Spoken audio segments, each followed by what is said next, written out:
I decided at the end of the previous day that I wanted to properly fix the shiners. Those are nails with heads showing below the edge of the shingles.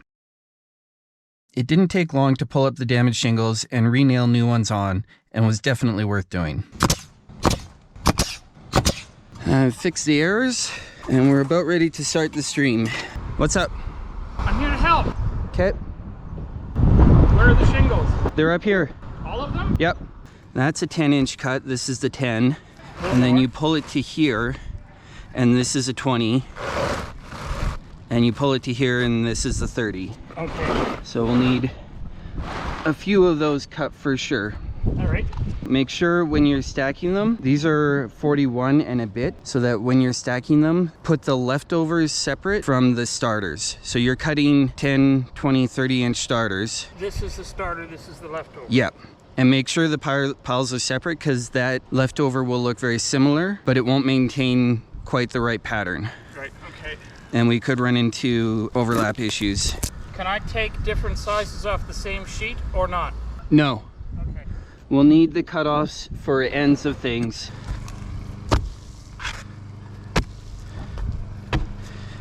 Okay, now we can start stair stepping.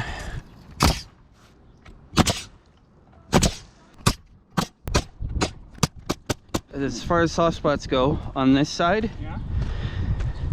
you have to look for them, but you can see where these X's are. Okay. That's where the vents haven't been cut in yet. They'll all be at the same height. All the same height, all the way along that way. I think there's 6 total.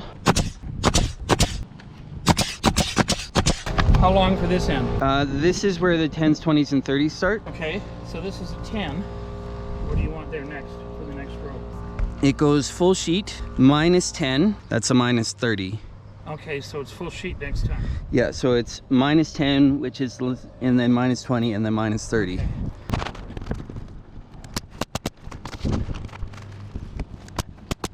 It's going faster now that I've got a Shingle Boy. Yes, boss! Can you pull those 3 back just a bit? I want to check my alignment line. This is the first time I actually get to check it. I think we're doing pretty good though, and it looks like they're doing pretty good so far. Yeah, I would say. You're within a millimeter, I would think. If you decide you want to play with this, one thing that we learned yesterday, do not aim directly for the line, because if you're below the line, like at all, it's showing. Yeah. Which is really unfortunate, because the instructions say they say put it right on the line, but if you're down just a little bit, like 1 nail width almost, it's showing. And then you have to tear it up and redo it. Or black goop it. No, if there's a mistake made, it's pull it up and redo it.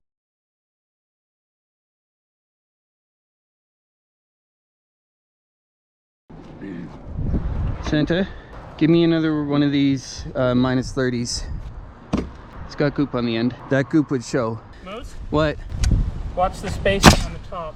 The dotted line and the dotted line, I don't know that they're quite even. Well, that is because of the width of the shingle. Okay. So you can see I'm lined up perfectly here. All right. And from here to here, I'm level. Yeah. So by making sure that I'm lined up at both ends of the bottom, I can make sure that this shingle is level relative to this stuff. And if some of them are a little shorter, they can have more gap at the top. That's fine, as long as at the bottom and at the middle, they're at the same height. Okay. Does that make sense? It does. Neat tool. Cheap tool. We didn't have them when I was doing this a long time ago. You did this by hand? Hammer, hammer. Oh, gross. So why are you so bad with tools now? They're all right-handed. If we can't get all the material used today, we done screwed up. Like, we screwed up bad. Yeah, I've only been here for just over an hour and we've doubled the output. Yeah, it makes a big difference having someone placing shingles. I am in the Great White North. Dude, can we even call it that anymore? Yes? Are we sure? Yes? I'm not. White is snow. I know. It's snow. I know. Snow is white. Sometimes. Unless you pee on it. So it does look like we're either low there or we're high here, but we need to start. Yeah, this is drifting up a bit compared to that area. We need to start straightening that out. Yeah. I mean, it will be barely noticeable, but this is why I put this down. Yeah, absolutely.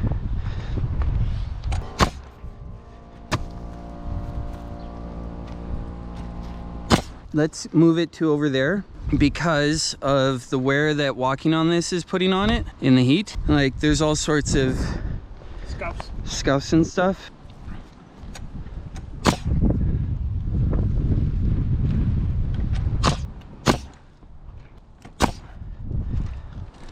It's almost half an inch there. And then we'll have fixed this angle issue. I tried doing cut just down the edge with the knife, and I probably spent like 5 minutes trying to fix it after, because that's how the pros do it. What we should start doing is walking on the other side, and to make that a little bit less dangerous. Cut the holes now? No, we're not going to cut them because water would get in. There is prediction of rain potentially before I'm able to finish, so I will make these much clearer and more obvious. I don't think if you stepped in them, you go through anyway. Well, the holes are already cut. Yes. I would not trust synthetic felt to your 260 pounds. You overestimate just a little. Thank you, Dave.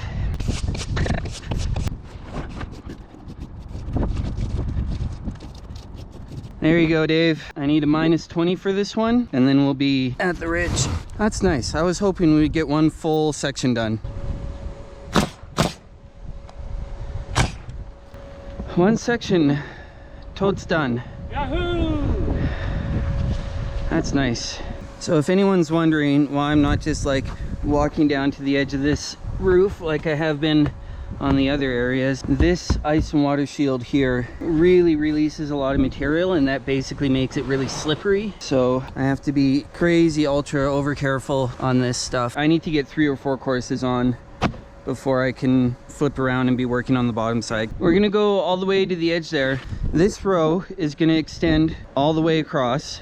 Oh, okay. And then the cantilever is gonna get Tucked underneath.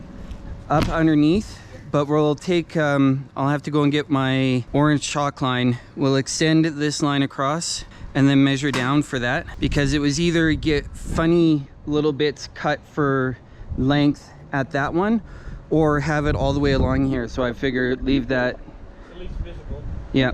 So the purpose of the starter strip is to get the tar line along the front edge. On the back of the shingles, you've got a tar line along the front edge of your shingle here, right?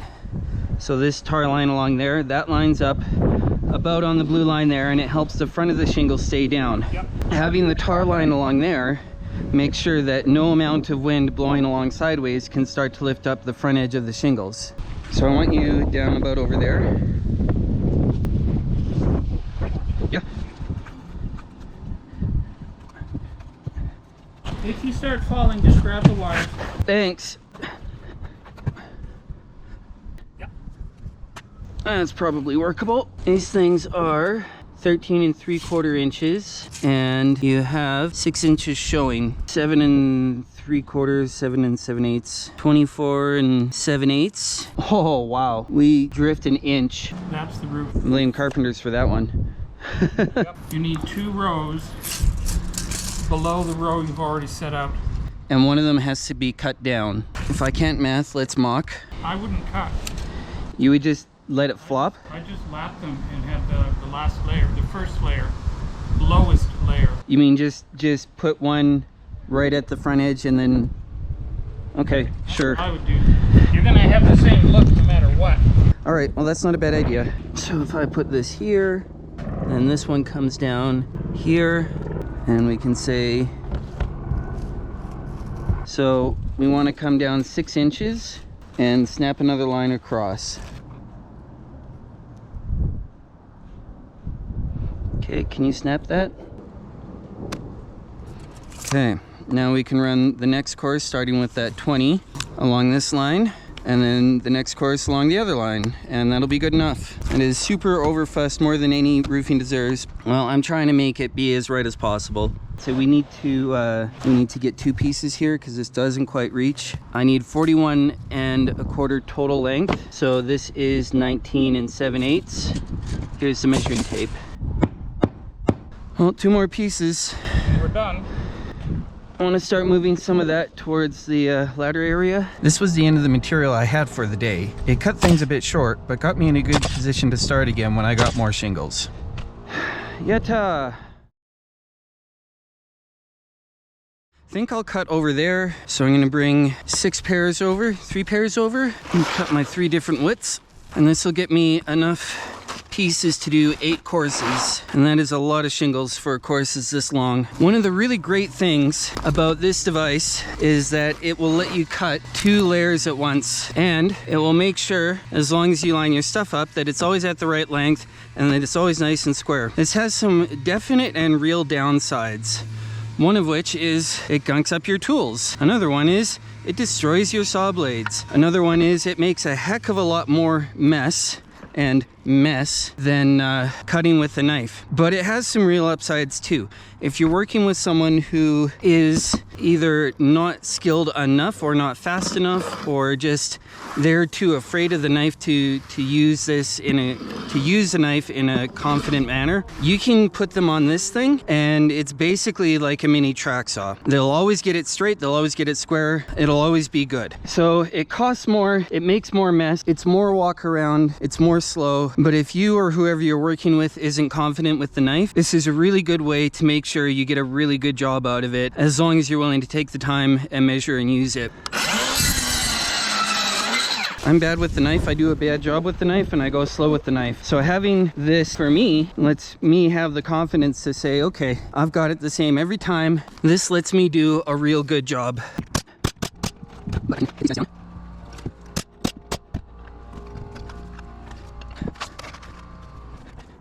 But I mean, if it takes me an entire week to do this roof, start to finish, that's a $4,000 week. That's good wages. Oh, now things get to fussy times.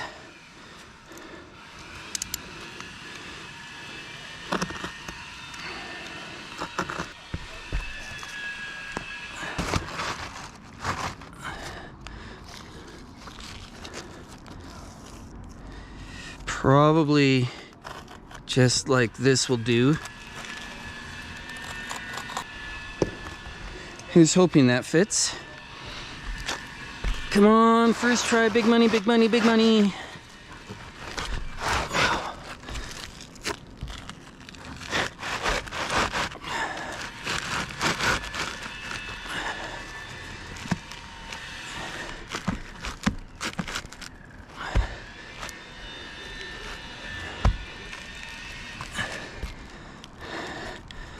Well, that is literally first try. Good job, Moose. I'll get more goop on top of where these shingles come. You know what? This one will actually come over this top of it. So we'll start here and re-goop this. And I can finally get some nails in these bottom corners and goop them.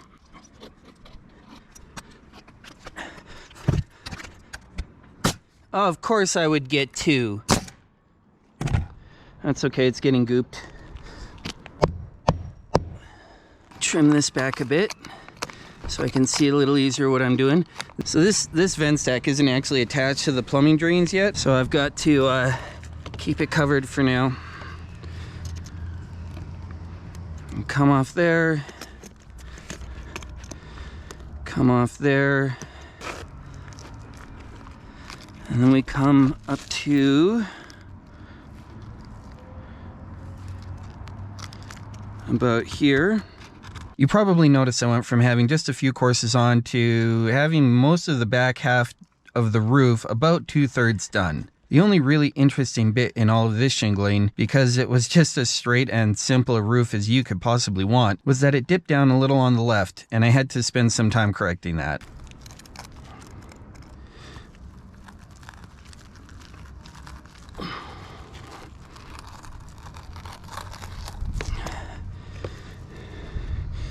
So we've got a pretty even round shape here. 3 1/8. I won't be able to see my top mark then because I didn't get all the way through. 6 1/4. So about middle there. Oh, that's too sharp a turn. Now, I have said how terrible I am with the hook knife, right?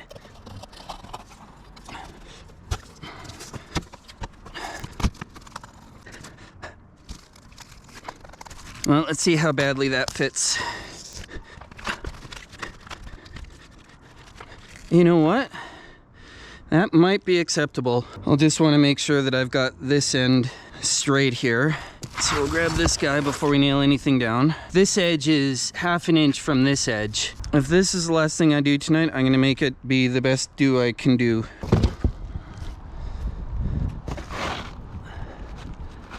That goes there.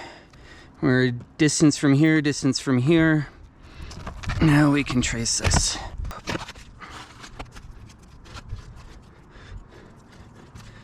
A little bit more out there.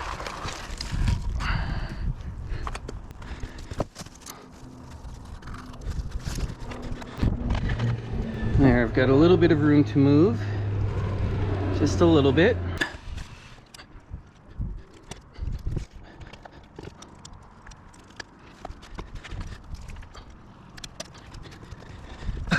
I'm going to try to get the one edge of the flashing and the shingle at the same time. And of course it goes twice. All right, cleanup time.